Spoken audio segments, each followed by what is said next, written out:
Morning. This is good, right?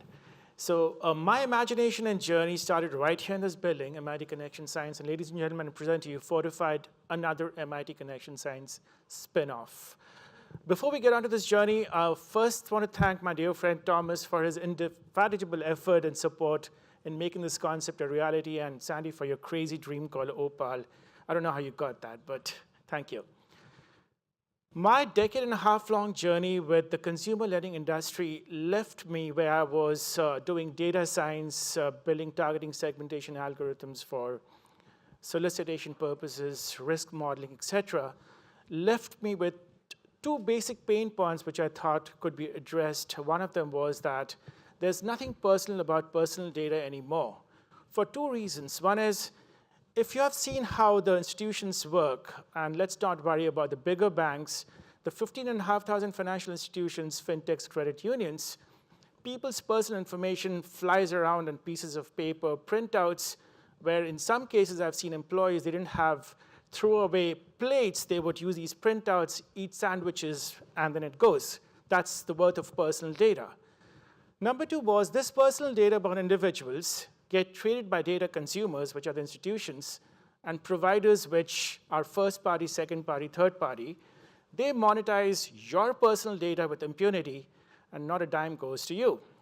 That was one of the biggest pain points. I was trying to figure out how to solve that. Second one was the gross response rate, the cost of acquisitions, which inadvertently comes back to you as higher APRs on the loans that you take. Was a dismal response rate, anywhere a few basis points across credit cards, auto finance, mortgage, etc.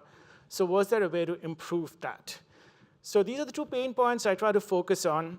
And the journey through MIT Connection Science and the purple book, which you saw yesterday, as I colloquially call it, my dream was twofold. One is, was there a way in which, in this digital ecosystem, institutions did not transfer physical data? So was it at all possible? You would have what is called a zero emission of personal data ecosystem. Number two, could individuals get paid for their personal data? As in, when I use your PII, you get money for that. And the dream was that if millennials could do that, it could add up to their college fund. Seniors could use it as a retirement fund. And again, that was a dream, didn't know it's going to be reality. That was this part of the story. And the second one was the Uber concept, where a person looking for a taxi and a person owning a taxi, you directly connect them.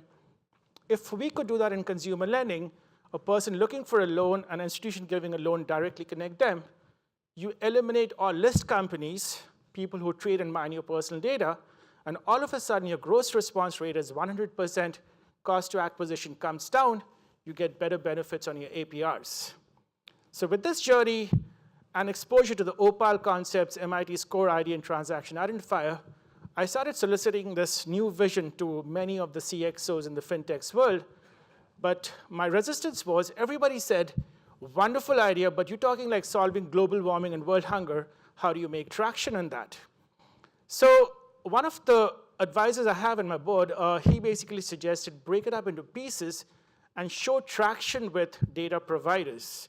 So I solicit Opal to big holders of personal data and try to convince them that how about a future world where you don't give them personal data but transfer information.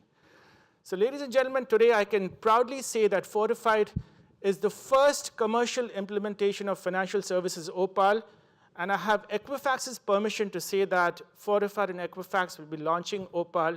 The minimum viable product is already under construction, and we can officially say that. So that's actually happening, and we are soliciting other data providers who hold sensitive pieces of information to join this journey.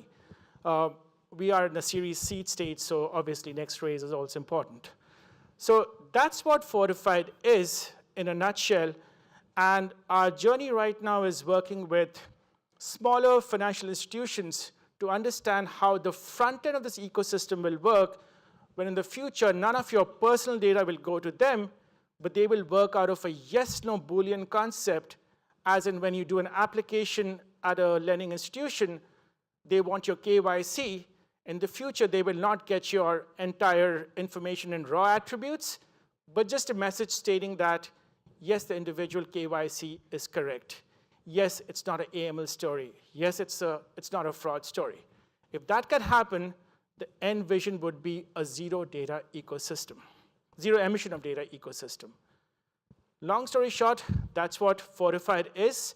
We have a long journey ahead. What I encourage all of you, if there's an interest, talk about how your efforts can write the Opal platform that we are building as a part of FortifID.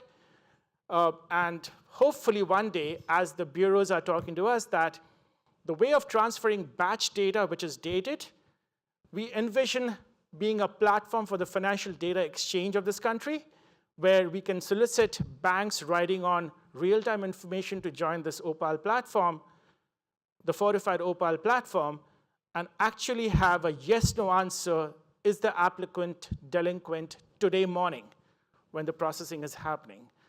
Does the applicant have a telephone with AT&T today morning, and are the attributes, street address, correct or not?